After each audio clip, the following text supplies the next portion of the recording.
Friends, आज का हमारा टॉपिक है रिकर्जन से रिलेटेड। आज हम कुछ प्रैक्टिस क्वेश्चन को सॉल्व करने वाले हैं पाइथन प्रोग्रामिंग लैंग्वेज के अंदर।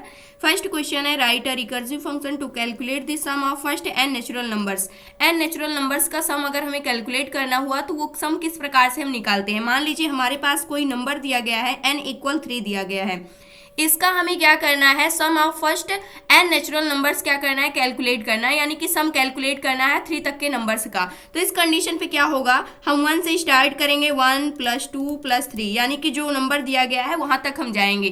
तो यहाँ से आप देख सकते हैं क्या आ जाएगा, 6 आ जाएगा। इन सभी को आपस में क्या करेंगे, हम ऐड करेंगे तो क्या आ जाएगा, फर्स्ट एन नेचुरल नंबर्स का ये सम कैलकुलेट होकर के आ जाएगा। इसी प्रकार से अगर आपके पास 10 दिया गया है n = तो आपको क्या करना है, 1 से लेकर के 10 तक की जितनी भी वैल्यूज होती हैं उन सभी को क्या कर लेना है, ऐड कर लेना है। 6, 7, 8, 9, 10, इस प्रकार से क्या करना है, सभी नंबर्स को अगर आप ऐड करेंगे तो आपका सम कैलकुलेट होकर के आ जाएगा। इसी काम को हमें रिकर्जन की हेल्प से करना है, यानी कि रिकर्सिव फंक्शन को हमें क्या करना है, क्रिएट करना है। उसकी हेल्प से हमें क्या करना है, इसको करना है।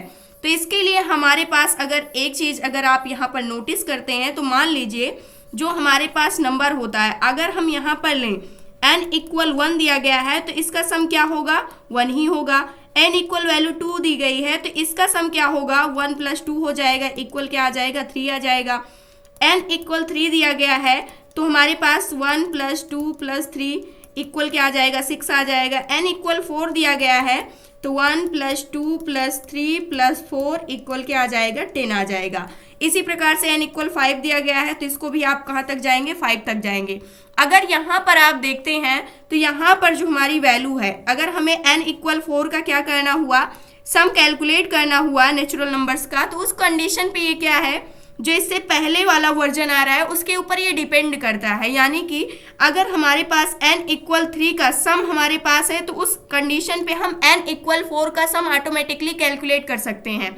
किस प्रकार से, हमें करना क्या होगा, हम n-1 प्लस क्या कर देंगे, n कर देंगे और हमें सम कैलकुलेट होकर के मिल जाएगा। जैसे हमें पता है कि 3 का सम हमारे पास है तो यहाँ पर हम क्या कर लेंगे, n-1, यानी कि यहाँ पर हम इसका सम निकालेंगे, यानी कि n = 4 का फाइंड आउट करना है तो n-1 कर देंगे तो यहाँ पर क्या आ जाएगा, 4 - 1 प्लस क्या आ जाएगा, n की वैल्यू क्या है, 4 है तो यहाँ से 4 - 1 करेंगे तो यहाँ पर क्या आ जाएगा, 3 आ जाएगा। उसके बाद प्लस यहाँ पर क्या आ जाएगा, 4 आ जाएगा। अब जो 3 नंबर्स है इसका सम क्या होता है, 6 होता है तो डायरेक्टली हम क्या लिख सकते हैं, 6 + 4, इस प्रकार से क्या आ जाएगा, यहाँ पर 10 आ जाएगा। और आप देख सकते हैं यहाँ पर क्या वैल्यू आ रही है, 10 आ रही है। यानी कि अगर आप फंक्शन को रिकर्सिव फंक्शन अगर आप क्या करते हैं, रिकर्सिव फंक्शन की हेल्प से इसको क्या करते हैं, कैलकुलेट करते हैं, तो उस कंडीशन पे क्या होगा, अगर n = 4 के लिए आपको क्या करना है, सम प्रिंट करवाना है तो ये क्या करेगा, अपने से छोटे वाले वैल्यू को कॉल करेगा। यानी कि n = सबसे पहले हमें 3 का सम चाहिए, फिर ये कॉल करेगा n = 2 को, उसके बाद फिर n = 2 किसको कॉल करेगा, n = 1 को, इसी प्रकार से कॉल करता हुआ जाएगा। तो इसके लिए हमें एक बेस केस भी बताना होगा। हम ये रख देंगे कंडीशन, जैसे ही हमारे n की वैल्यू = 0 के हो जाए उस कंडीशन पे क्या हो जाना है, हमें रिटर्न हो जाना है। और रिटर्न क्या कर देना है, डायरेक्टली हमें 0 को रिटर्न करना है। जैसे n = 0 हुआ तो उस कंडीशन पे 0 रिटर्न हो जाएगा तो 1 हमारे पास, यानी n-1 हमारे पास कैलकुलेट होकर के आ गया है, 1 आ गया है। फिर यहाँ से इसके अंदर जो हमारा n-1 आया है ये रिटर्न हो जाएगा, यहाँ पर आ जाएगा, उसके साथ हम इस नंबर को ऐड करते हुए चले जाएंगे। सबसे पहले इसके लिए अब हम क्या करने वाले हैं, अपने रिकर्सिव फंक्शन को हम क्या कर लेते हैं, क्रिएट कर लेते हैं। उसके बाद हम इसके कॉल स्टैक को भी डिटेल में समझ लेते हैं ताकि आपको अच्छे से समझ में आ जाए और अच्छे से क्या हो जाए, आपकी प्रैक्टिस हो जाए रिकर्जन की। तो इसके लिए हमें क्या करना है, सबसे पहले हम एक फंक्शन को क्रिएट करने वाले हैं यहाँ पर। तो यहाँ पर आ जाएंगे, सबसे पहले हम फंक्शन को डिफाइन कर लेते हैं। यहाँ से हमने बना लिया कैलकुलेट, यहाँ पर सम नेम का हम एक फंक्शन बना लेते हैं और इस फंक्शन के अंदर हमने एक नंबर n पास कर दिया। और इसके बाद हम क्या करने वाले हैं, यहाँ पे हमें बेस केस को बताना होगा। हम चाहते हैं जैसे इफ, यानी कि n = वैल्यू जैसे ही हमारी क्या हो जाए, 0 हो जाए, उस कंडीशन पे हमें क्या करना है, रिटर्न कर देना है 0 को। तो यहाँ से हमने अपने बेस केस को बता दिया। अब जैसे ही 0 रिटर्न होगा उस कंडीशन पे सारी वैल्यूज हमारे पास प्रिंट होकर के आ जानी चाहिए, यानी सम कैलकुलेट होकर के आ जाना चाहिए। तो उस कंडीशन पे हम क्या करेंगे, रिटर्न कर देंगे किसको, जो हमारा कैलकुलेट सम है, और इसके अंदर हम क्या करने वाले, n-1 जो भी वैल्यू हमारी आई रहेगी उसके साथ हम क्या कर देंगे, प्लस n को ऐड कर देंगे, यानी उस नंबर को ऐड कर देंगे और सिंपल सा हम इसको क्या कर देंगे, यहाँ से कॉल कर देंगे और डायरेक्टली हम इसको यहाँ से प्रिंट भी कर सकते हैं। कैलकुलेट सम को कॉल करेंगे और यहाँ से हम वैल्यू पास करने वाले हैं 4। यहाँ से हमने सेव किया और कोड को रन करेंगे। तो अगर आप यहाँ पर देखते हैं, यहाँ से हमने रन किया, इस कंडीशन पे यहाँ पर वैल्यू क्या प्रिंट हो गई है, 10 के इक्वल प्रिंट हो गई है। जैसे कि हमने बताया था कि जो 4 नंबर होता है इसका जो सम कैलकुलेट होगा n नेचुरल नंबर्स का, वो क्या आ जाएगा, 10 आ जाएगा। इसी प्रकार से मान लीजिए हमें यहाँ 3 के लिए चाहिए, तो 3 के लिए हमने देखा था कि 6 होता है। जैसे ही हम रन करते हैं तो यहाँ पर क्या सम कैलकुलेट होकर के आया हुआ है, 6 आया हुआ है। इसी प्रकार से अगर हमें 10 नंबर्स तक के नंबर्स का सम चाहिए तो उस कंडीशन पे क्या आएगा, आप देख सकते हैं 55 आ चुका है। n इक्वल 3 नंबर्स के लिए सम किस प्रकार से कैलकुलेट हो रहा है, या फिर हम देख लेते हैं कि 4 तक के नंबर्स के लिए सम किस प्रकार से कैलकुलेट हो रहा है। तो यहाँ पर क्या वैल्यू आएगी 4 के लिए, इसको हम एक बार चेक कर लेते हैं। तो ये आ रही है 10। तो इसका कॉल स्टैक हम यहाँ से क्या कर लेते हैं, समझ लेते हैं।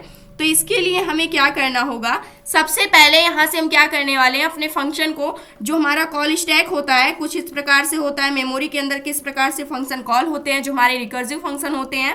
n इक्वल 4 के लिए हमें क्या करना है, कैलकुलेट करना है सम। तो n इक्वल सबसे पहले जो हमारा सम है वो किसके लिए कॉल करेगा, 4 के लिए कॉल करेगा। अब ये जो 4 वाला है ये क्या करेगा, इससे पहले ये 3 के लिए कॉल करेगा, इससे पहले ये किसके लिए कॉल करेगा, ये 2 के लिए कॉल करेगा, और इससे भी पहले ये 2 जो है ये किसके लिए कॉल करेगा, 1 के लिए। और इसके बाद जो हमारा सम फंक्शन है कैलकुलेट सम, ये 0 के लिए कॉल करेगा। अब जैसे ही 0 के लिए कॉल किया, हमने क्या बेस केस दिया हुआ है, जैसे n इक्वल 0 होता है, हमारी वैल्यू जैसे ही 0 होती है उस कंडीशन पे क्या रिटर्न करना है, हमें यहाँ से 0 रिटर्न कर देना है। तो यहाँ से क्या रिटर्न हो जाएगा, यहाँ से वैल्यू जो रिटर्न होगी वो 0 रिटर्न हो जाएगी। तो यहाँ पर क्या वैल्यू रिटर्न होकर के आ गई है, 0 आ गई है। ये जो वैल्यू रिटर्न होगी ये n-1 होगी, ये आपको ध्यान रखना है। और इसी के साथ हमें क्या ऐड कर देना है, n को ऐड कर देना है। n क्या होगा, जो हमारे नंबर से कॉल हो रहे हैं। यहाँ पर अगर आप देखते हैं तो यहाँ पर क्या ऐड हो जाएगा, ये n-1, इसके साथ 1 को ऐड कर देंगे इस वैल्यू को, तो क्या आ जाएगा, 1 आ जाएगा। अब ये हमारा कॉल स्टैक होगा, ये यहाँ से क्या हो जाएगा, गायब हो जाएगा। उसके बाद जो 1 आया हुआ है, जो हमारा 1 फंक्शन होगा, यानी कि 1 रिकर्सिव फंक्शन होगा, ये सम वाला, ये क्या रिटर्न कर देगा, सेकंड वाला जो हमारा नंबर है, यानी सेकंड वाला जो हमारा फंक्शन है, यहाँ से अगर आप देखते हैं जो नंबर 2 के लिए हमने कॉल किया था उसके लिए क्या रिटर्न कर देगा, यहाँ से इस वैल्यू को रिटर्न कर देगा। तो यहाँ पर क्या रिटर्न होकर आ गई, 1 आ गई। और ये वाला कॉल स्टैक भी यहाँ से क्या हो जाएगा, डिलीट हो जाएगा। अब इसके बाद जैसे ही 1 आया उसके बाद जो 2 वाला है इसके साथ n को ऐड कर देगा, यानी 2 को ऐड कर दिया। यहाँ पर क्या कैलकुलेट होकर आ गया है, 3। अब यहाँ पर जो सेकंड वाला यानी 2 वाला जो हमारा फंक्शन है ये क्या रिटर्न कर देगा, 3 को रिटर्न कर देगा 3 वाले फंक्शन के लिए। तो ये वाला कॉल स्टैक भी यहाँ से क्या हो जाएगा, डिलीट हो जाएगा। और यहाँ पर क्या होगा, इसके साथ n नंबर को ऐड कर दिया जाएगा, प्लस 3 यहाँ पर ऐड होगा तो 6 आ जाएगा। फिर उसके बाद ये जो 3 वाला फंक्शन है, ये 4 वाला जो हमारा n नंबर है उसके लिए क्या रिटर्न कर देगा, यहाँ से 6 को रिटर्न कर देगा। और ये वाला कॉल स्टैक भी क्या हो जाएगा, यहाँ से पूरी तरीके से डिलीट हो जाएगा। अब ये जो 4 है, 4 क्या हो जाएगा, इस नंबर के साथ ऐड हो जाएगा, यानी n नंबर को ऐड करेंगे तो यहाँ पर वैल्यू क्या आ जाएगी, 6 + 4 अगर हम करेंगे तो 10 आ जाएगी। ये क्या होता है, n = 4 तक के नंबर्स का जो हमारा सम होता है वो हमें प्रिंट होकर के मिल जाएगा। तो ये था आज का हमारा टॉपिक। आई होप दोस्तों अगर आज की इन्फॉर्मेशन आपको अच्छी लगी हो तो प्लीज वीडियो को लाइक करना, चैनल को सब्सक्राइब करना और दोस्तों के पास शेयर करना।